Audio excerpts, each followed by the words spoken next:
Good morning students. हमारी इस बार भी कोरोना के कारण लॉकडाउन की वजह से कुछ दिनों के लिए ऑनलाइन क्लास रहेगी और उसी के अंतर्गत हम आज हमारी कक्षा 6 के पाठ 13 3 वरदान पढ़ेंगे। देखिए, सबसे पहले प्रस्तुत पाठ के जो लेखक हैं जिन्होंने इस कहानी को लिखा है, ये कहानी है 3 वरदान। इसके लेखक हैं स्वामी विवेकानंद। वो स्वामी विवेकानंद जिन्होंने एक छोटी सी उम्र में ही वो कार्य कर दिया जिसे बड़े बड़े लोग नहीं कर पाए। अर्थात इन्होंने अपने देश, अपने धर्म, अपने संस्कृति का प्रचार उस स्थिति तक किया जहाँ पे लोग भारत को समझने लगे, भारत के ज्ञान से परिचित हुए और वह भी मानने लगे कि हाँ, भारत भी ऐसा देश है जहाँ पर ऐसे बुद्धिमान और संस्कारी भारतीय होते हैं। इनका जब हम जीवन परिचय पढ़ेंगे, उस जीवन परिचय में सबसे पहले है इनका जन्म 12 जनवरी 1863 को हुआ था। इनके पिता का नाम विश्वनाथ दत्त और माता का नाम था भुवनेश्वरी देवी। इनका बचपन का नाम नरेंद्र नाथ था, परंतु जब ये बड़े हुए और खेतड़ी महाराजा अजीत सिंह जी के संपर्क में आए तो उन्होंने इनके ज्ञान, इनकी बुद्धि से बड़े प्रभावित हुए और उन्होंने इनका नाम विवेकानंद रखा। तभी से ये सभी जगह अपने विवेकानंद नाम से ही पहचाने जाने लगे। इनके श्रेष्ठ गुरु थे स्वामी रामकृष्ण परमहंस। रामकृष्ण परमहंस की शिक्षा दीक्षा से ही इनका जीवन परिवर्तन हुआ और इनके गुरु ने ये भविष्यवाणी पहले ही कर दी थी कि जब मेरे शिष्य का इस दुनिया से मुख्य कार्य जो है जिसके लिए आया है वह पूरा हो जाएगा तो ये भरी जवानी में इसका देहांत हो जाएगा। प्रकार उनकी मृत्यु 4 जुलाई 1902 को हुई। इनका सबसे बड़ा हमारी संस्कृति में योगदान है कि इन्होंने भारतीय युवाओं को अपने ज्ञान से परिचित कराया। उनमें देश प्रेम की भावना इन्होंने भरी, क्योंकि उस समय अंग्रेज़ों का राज था जिसकी वजह से हमारे सभी भारतीयों में एक निराशा का वातावरण था। तो इन्होंने अपने बुद्धि कौशल, वाक पटुता से हमारे भारतीयों में जोश भरा युवाओं में और उन्हें अपने देश प्रेम की ओर अग्रसर किया। प्रस्तुत कहानी में एक हारू नाम का व्यक्ति जो मुख्य पात्र है हमारी कहानी का, उसी के इर्द गिर्द हमारी कहानी घूमती है। उसका शरीर बेडौल था।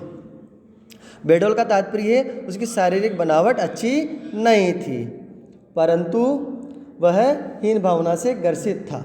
लेकिन कहते हैं, हमारे विद्वानों ने कहा है, हर व्यक्ति को अपने जीवन में एक क्षण, एक पल, एक मौका ऐसा मिलता है कि वह अपने जीवन को पूरी तरह से परिवर्तन कर देता है। हारू को भी वह मौका मिला, परंतु वह व्यक्ति, हारू नाम का जो व्यक्ति था, अपने उस प्रगति के मौके को भुना नहीं पाया, अर्थात उसका फ़ायदा उठा नहीं पाया और वह जैसा था वैसा ही रह गया उसकी लालच की वजह से। अर्थात इस प्रस्तुत कहानी के माध्यम से हमें शिक्षा भी मिलती है कि हमें कभी भी लालच नहीं करना चाहिए। इतना भी हमें लालची नहीं होना चाहिए कि जो मौका हमें मिलता है हम उसे अपने स्वार्थ के लिए, स्वार्थ के कारण से खो देते हैं। तो हम कहानी पढ़ेंगे और समझेंगे कि वह कौन सा मौका था जो हारू नाम के व्यक्ति को मिला और जिसका फ़ायदा वह उठा नहीं पाया। हारू नाम का एक बेडौल लड़का था। वह नाटे का मतलब होता है बहुत ही छोटा कद, जिसे हम बोना भी कहते हैं। नाटे कद का था। उसकी नाक मोटी और छोटी थी। मैंने कहा बेडौल का मतलब है कि वह, उसका शारीरिक बनावट अच्छी नहीं थी। वह कैसा था? छोटे कद का था। उसकी नाक मोटी थी और छोटी थी। वह बहुत ही गरीब भी था। उसकी विधवा बूढ़ी माँ के अलावा उसकी देखभाल करने वाला कोई नहीं था। उसका पिता का स्वर्गवास पहले हो चुका था। उसकी एक बूढ़ी माँ थी, विधवा माँ थी, वही अपने बच्चों की देखभाल करती थी। क्यों? माँ तो माँ होती है और माँ के लिए कोई बेटा खूबसूरत या बदसूरत नहीं होता है। सभी उसके लिए उसके अपने होते हैं, चाहे वे कैसे भी हों। वह उन्हें बहुत सुंदर मानती है, इसलिए वह भी उस हारू की देखभाल करती थी। छोटी नाक के कारण गाँव के बच्चे हारू को चिढ़ाते थे, जिससे वह दुखी रहता था। क्यों चिढ़ाते थे? क्योंकि हो सकता है उसकी शारीरिक बनावट देखने में अच्छी नहीं हो, इसलिए जो गांव के बच्चे थे वो उसे हमेशा चिढ़ाते रहते थे, जिससे हारू हमेशा परेशान हारू परेशान रहता था, दुखी रहता था। कुछ दिनों बाद उसकी माँ भी चल बसी, अर्थात जो माँ उसकी देखभाल करती थी वह भी कुछ समय के बाद चल बसी, अर्थात उसकी माँ की मृत्यु हो जाती है। अब हारू इस दुनिया में, इस गांव में अकेला रह गया था। माँ के नहीं रहने से हारू बहुत ही दुखी था। माँ के शव के सिरहाने बैठकर रोता हुआ हारू बोला, क्योंकि उसे अपनी माँ के खोने का दुख तो था ही, साथ भी उसे पता था कि अब मेरा देखभाल कौन करेगा, मेरा क्या होगा। इसलिए अपनी माँ के जो शव के सिरहाने में बैठा हुआ रोता हुआ बोला, ओ माँ, तू मुझे छोड़कर कहाँ चली गई? अब मेरी देखभाल कौन करेगा, मुझे कौन खिलाएगा? उसकी हालत गांव वालों से देखी नहीं जा रही थी, क्योंकि वो छोटा था, अब भी उसमें बचपना था, परंतु क्या करे, क्योंकि प्रकृति का जो नियम है वो उसके वश में नहीं था। इसलिए वह दुखी होता है और बार बार अपने माँ के शव से कहता है कि माँ, मुझे कौन तो खिलाएगा, कौन मुझे देखभाल करेगा, कौन मुझे नहलाएगा धुलाएगा। जो भी कार्य था वह अपनी माँ के चले जाने पर वह कार्य कौन करेगा, यही सोचकर वह दुखी होता है और वहाँ बैठा बैठा रोता रहता है। उसकी जो हालत हो रही थी, यह इतनी बुरी हालत गांव के लोगों से देखी नहीं जा रही थी। इसलिए उसने उन सभी गांव के लोगों ने हारू को समझाया। क्या समझाया? कि देखो हारू, तुम्हारी माँ अब नहीं रही और अब तुम्हारे घर को देखने वाला भी कोई नहीं है, अर्थात तुम्हारी माँ के चले जाने से तुम्हारी देखभाल भी कौन करेगा और तुम्हारे इस घर की देखभाल भी कौन करेगा। इसलिए अब तुम शादी कर लो। शादी क्यों कर लो? ताकि अगर उसका विवाह हो जाएगा तो जो हारू की मुख्य समस्या थी कि उसका ध्यान कौन रखेगा, वह समस्या दूर हो जाएगी। साथ ही उसके घर की देखभाल करने वाला भी कोई आ जाएगा और वह अकेलापन भी महसूस नहीं करेगा, क्योंकि गांव के बच्चे उसके साथ खेलते नहीं थे, उसे चिढ़ाते रहते थे, इसलिए वह अकेला हो सकता है परेशान रहे। इसलिए सभी गांव वालों ने उस पर दया करके उसे समझाया कि अब तुम्हारी माँ भी नहीं रही, इसलिए तुम्हें अब शादी कर लेना चाहिए। तुम्हारी क्या इच्छा है? मुखिया ने कहा। मुखिया का तात्पर्य होता है गांव का वह मुख्य व्यक्ति जो सभी छोटे बड़े फैसले जिसकी सहमति से लिए जाते हैं, जो गांव का बड़ा ही समझदार व्यक्ति होता है। ठीक है, वह हकलाते हुए बोला, अर्थात हकलाते का मतलब होता है जैसे छोटा बच्चा जब बोलने की कोशिश करता है वो कोई शब्द उसको नहीं आ रहा होता है तो रुक रुक के अटक अटक के जो बोलता है उसे कहते हैं हकलाना। तो तलाना भी जिसे बोलते हैं।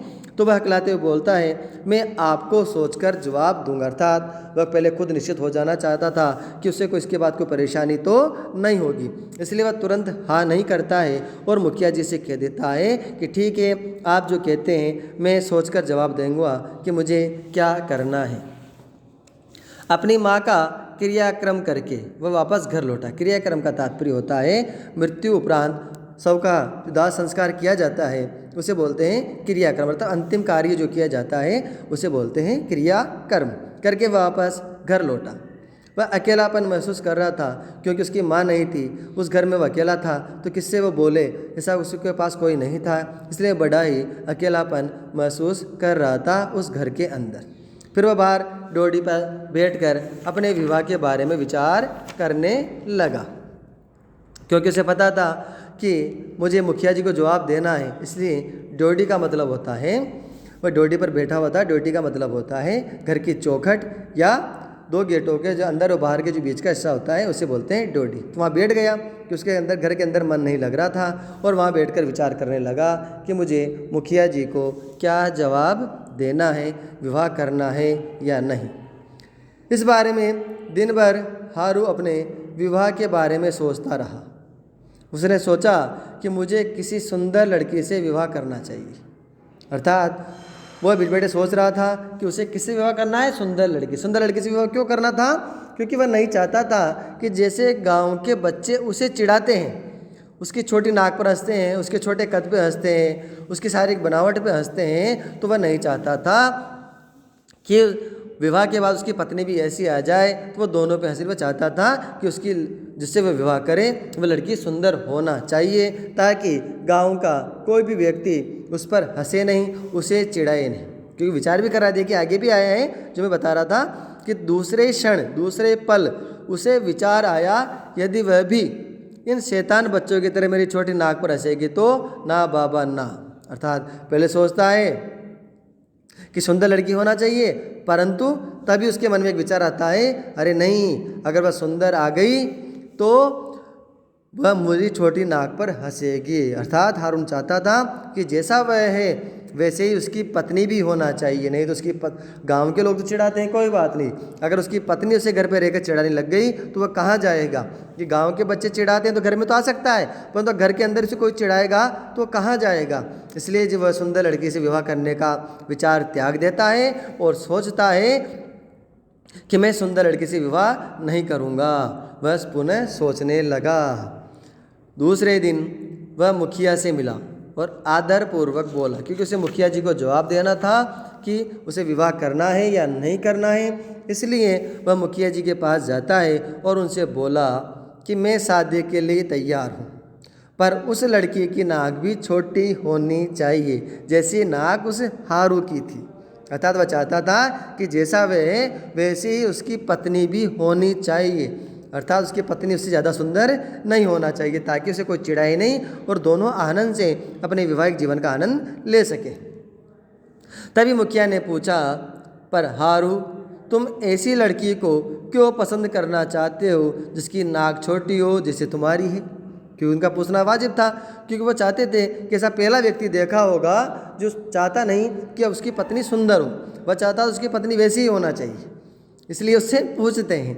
तो हारू ज़मीन में अपनी नज़र गड़ाता हुआ बोला, नहीं तो वे मेरी छोटी नाक की हंसी उड़ाएगी। अर्थात उसे शर्म आ जाती है, शर्म आ जाता है, इसलिए वह अपनी नज़रें ज़मीन पर देखता हुआ मुखिया जी से बोलता है कि नहीं, ऐसी कोई बात नहीं है, परंतु वह सुंदर होगी तो मेरी छोटी नाक की हंसी उड़ाएगी। इस प्रकार वह मुखिया जी से कहता है कि इसलिए मैं छोटी नाक वाली लड़की शादी करना चाहता हूँ। मुखिया जी भी उसकी बात को सुनकर मुस्कुरा जाते हैं और बोलते हैं, खैर हारू, मैं प्रसन्न हूँ कि तुम शादी के लिए तैयार हो गए। मैं तुम्हारे लिए तुम्हारी पसंद की लड़की ढूंढने की चेष्टा करूँगा, चेष्टा यानी प्रयास करूँगा। क्योंकि मुखिया भी उसकी मजबूरी, उसकी परेशानी समझ जाते हैं और उससे कहते हैं, ठीक है हारू, जैसी तुम्हारी इच्छा है, मैं गांव का मुखिया हूँ, अतः तुम्हारी परेशानी मेरा भी परेशानी है, इसलिए मैं शादी के लिए तुम्हारी जैसी लड़की, तुम्हारी पसंद की लड़की ढूंढने का प्रयास करूँगा। तुम शादी के लिए तैयार हो। क्योंकि उन्हें पता था इसकी शादी करना जरूरी है, इसका ध्यान कौन रखेगा, इसलिए मुखिया जी उसकी पसंद की लड़की को ढूंढने का प्रयत्न करते हैं। अब उसकी पसंद की लड़की मिलेगी या नहीं मिलेगी, मिलेगी तो उससे विवाह करेगी या नहीं करेगी, ये सब हम अगली कक्षा में पढ़ेंगे। धन्यवाद।